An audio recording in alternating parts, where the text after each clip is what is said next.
লোকসভা নির্বাচনে লোকসভা মনোনীত প্রার্থী শত্রুঘ্ন সিনহা মহাশয়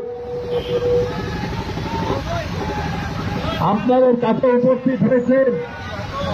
আপনাদের আশীর্বাদ এবং আপনার সমর্থন পেতে আসানসোল লোকসভা নির্বাচনের প্রচারে এবার প্রথম রোড শো করলেন তৃণমূল প্রার্থী শত্রুঘ্ন সিনহা। শনিবার বিকেলে সালানপুরের এথোরা গ্রাম থেকে এই রোড শো শুরু হয়। হুটখোলা গাড়িতে ছিলেন শত্রুঘ্ন সিনহা।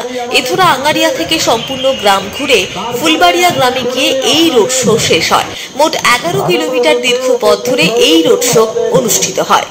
সালানপুর ব্লকে লোকসভা নির্বাচনে তৃণমূল কংগ্রেসের প্রার্থী শত্রুঘ্ন সিনহার সমর্থনে রোড শো এর মধ্যেই বারাবণী বিধায়ক তথা মেয়র বিধান উপাধ্যায়ের হাত ধরে বামফ্রন্ট ছেড়ে তৃণমূল কংগ্রেসে যোগদান করলেন এথোরা পঞ্চায়েতের শাখা সংগঠনের কর্মী দিলীপ ভট্টাচার্য ও কৈলাস ধীবর সহ আরো 4 জন।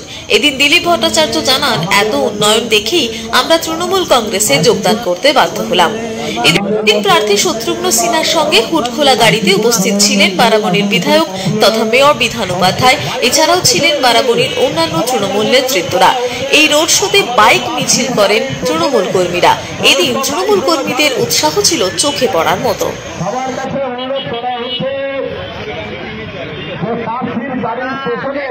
দীর্ঘদিনে কমিউনিস্ট বামপন্থী রাজনীতির সঙ্গে যুক্ত ছিলাম, কিন্তু আমি বিধানদার অনেক যে উন্নয়ন করেছি মমতা ব্যানার্জি উন্নয়নে আমরা প্রচুর উপকৃত হয়েছি।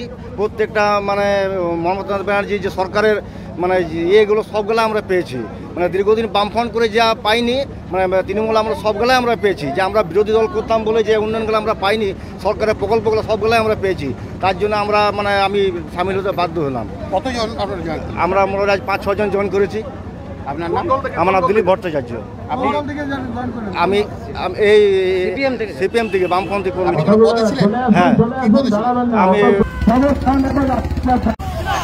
আসানসোল থেকে মহেশ দের রিপোর্ট, টিভি নিউজ 10।